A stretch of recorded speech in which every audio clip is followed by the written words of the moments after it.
My name is Maciel. I am a liberal studies major and I am a fourth year currently. And today I am going to go over what natural materials means to me. And the definition that I came up with for this lab was natural materials are things that aren't man-made, but that are still in their that they are not in their natural state anymore, such as plants and Earth's surface. Um, the area I chose was my backyard. I chose it because there was a lot of like things that I knew that were natural materials, so it made it kind of easier for me um, to draw, to sketch it out, to measure it, and do all of those things. And but yeah, it's just my backyard and the big area where I have the concrete. That's where I personally park my own car. And my unconventional way method of measuring was I used my shoe size, which is 10, and that's what I based off my scale. Um, Difficulties when measuring were on one side, on my mom's side of the garden. She literally doesn't want no one to go in there, so she just basically what I had to do was that I had to take off my shoes and do it with my own, like my hands. Like I didn't even have to step. I know it's not that like big of a deal, but I mean I that's one of the things that I found difficult to do because I was like I have to do the lab, and then she's like but you can't go in there, you already know. And well, that was, I had to improvise and that's what I did.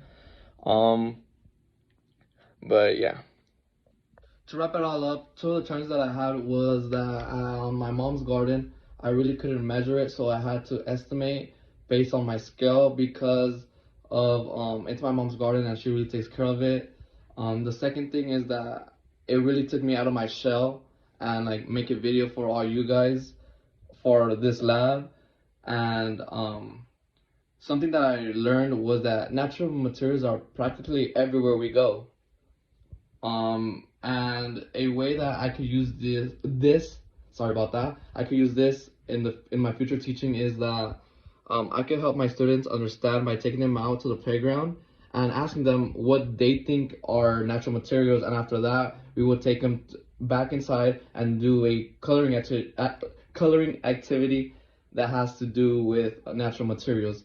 And that concludes my lab. Thank you.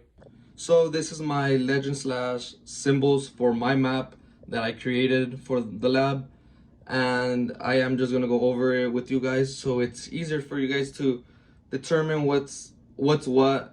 And that's why I also did it in just colors, so it could just be plain and simple just with the color and not with um a design or something like that. So yellow is a tree, so the yellow is tree, so I have a tree in the on the corner, one in the middle, and one again in the corner. And black is concrete right here in this area right there. The green, the green is by the garden from my own mom, from my mom. Purple is the brick wall that there's like, it's like a little small wall right there as you can see it. um Brown is the dirt, so it's like it's dirt like in between like the trees and everything. Okay, and orange is just a fence. There's a fence over here, and there's a fence obviously by where my mom has her plants and her grass that she loves. To wrap it all up, I'm gonna talk about two challenges that I had. One challenge was that I really couldn't measure my mom's garden, and that's because she doesn't let no one go into her garden unless it's her. And two, there's also a fence, so I practically had to like estimate um based on my scale. The second thing is that I'm very camera shy. I don't really do this, so it's very nerve-wracking for me, but at the same time it helps me break out of my shell. So that's one of the challenges that I overcame throughout this whole lab. um Something that I learned was that natural materials are practically everywhere, and even houses are made out of natural materials. um a way that this could help my teaching is that I could help them understand what natural materials are by taking them to the playground and asking them what they think are natural materials, and after that we could go back to the classroom and do a coloring activity that has to do with natural materials. That way it stays in the students head a little bit longer, and they establish the information more, and that way when the people ask them what natural materials are, they could go right off the bat and say rock, anything. And that is it. Thank you for your time.